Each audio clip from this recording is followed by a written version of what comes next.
Hello, Keelay here. Today we're going to be talking about the Scout Heli. I'm just going to walk you through really quick how to get up off the ground and get moving around. I'm not going to get too much into any detail. If you want, I can in a later video. But that's not what this is about. This is just about those of you who have never flown before or don't fly very well, getting off the ground and doing some damage. So first thing you do, you hop in, switch seats, switch back so you can get up off the ground as fast as possible. And you want to get high. You can either go very high or try to play cover. Now, personally, I prefer to try to play cover just because I feel really useless up here because I have to angle down, and I can't angle down for very long, then I have to pull back up. I just don't like playing like that. I like to stay nice and low and play cover, sort of like how you play infantry. You play behind an object, and you kind of pop up around it, and you try to shoot whatever you're shooting at, and then you pop back down. Now, what I'm doing here is I'm using a combination of W and S, moving up and moving down to keep me at this height. Because every time I want to move forward and I'm tipping the nose up and I'm pressing W, I'm moving up. You see that? I'm kind of moving upwards when I'm not doing anything. So I need to use W and S to keep me down close to the water, in this case water, while I'm moving. Now right here you'll note I just tapped W and S that whole way through, and that just kept me at a constant height while still keeping me moving forwards. That's how you can move under bridges like that without going very fast.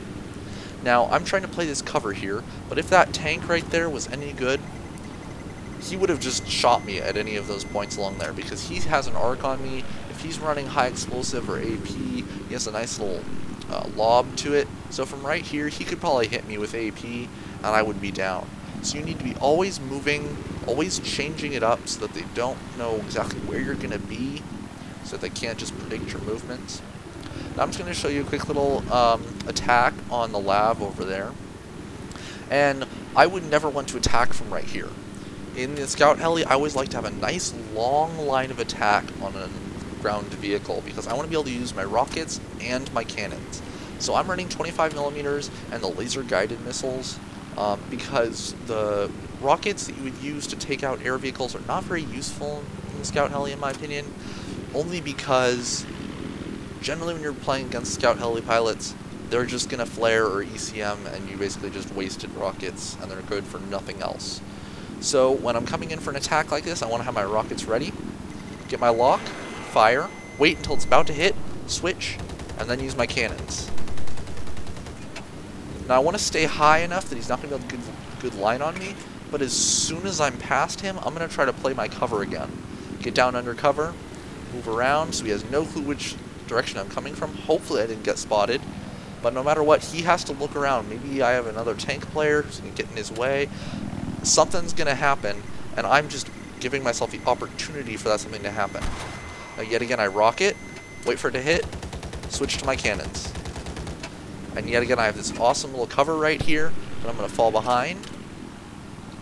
Now I could try to rocket him from this cover, kind of poke out, get the lock on him, fire my rocket, and then fall back.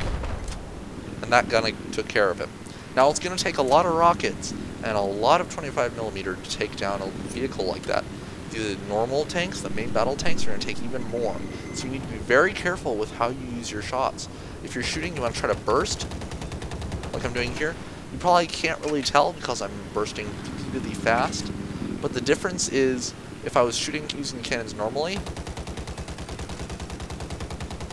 it's a lot harder for me to aim all of the shells individually. So what I'm doing is I'm firing little two-shot bursts. And so I'm clicking for every single little burst, and I'm readjusting my aim after each burst. That was horrifying right there, how bad my aim was. But what you want to do is you always want to weave. So I'm talking enough about strafing and how to attack the tank and how to approach it, but a lot of you are just going to get caught up on a tree or something. You're just going to end up hitting one of these things and just going tail first or nose first straight into the ground. And so knowing exactly how your helicopter is, if that makes sense, is going to really help you out. So knowing that it's not very wide, but that tail is a huge issue. Now, I always fly in first person, and some people prefer to fly in third person. I don't understand why. I would never fly like that unless I'm, trying to, go between some sort of really tight spaces and I really don't want to hit anything, then I'm kind of just trying to balance myself. I might try to go third person, but pretty much always I'm going to use first person for flying the heli. And so I need to know exactly where every part of my heli is at all times, even though I can't see it. So when you're trying to come in for a land, let's say I take a ton of damage, and I just want to land it nice and fast, get my rep on, I need to know how to do that. And so what I just did is I just landed on these skids. The skids are not going to take any damage no matter how hard you smash down on them. The only thing you really have to worry about is when you come down and you land hard, sometimes the nose will go down or up, and if it goes up, this tail right here is going to hit the ground. And if the tail hits the ground, you blow up. So you need to be very careful when you're coming in for a landing like that you always land skids, and then you make sure you bounce. Now, there are a lot of heli pilots, myself included, who if we're in a position like that, we really don't want to die. So we'll do that. I threw the heli. So just in case there's a small chance, maybe I'm getting locked, maybe I'm afraid that it's going to blow up, I can land like that, and I can just get out and just let it bounce ahead of me, so that way the explosion won't kill me, but I can just run after it and repair it. But let's say you're low on health, you don't have anywhere safe to land, but you don't really have a big air threat. One of the things you can do is you can just get up really nice and high, switch seats, and repair. This is a tactic that I love to use, especially when I'm taking on other scout helis, in fact. Sometimes I'll use it on maps like Parasol Storm, where I'll be fighting the other scout heli, he runs away to repair, I run away to repair, and I'll just stay in the air and I'll just rep like that, and then I'll just come straight after him.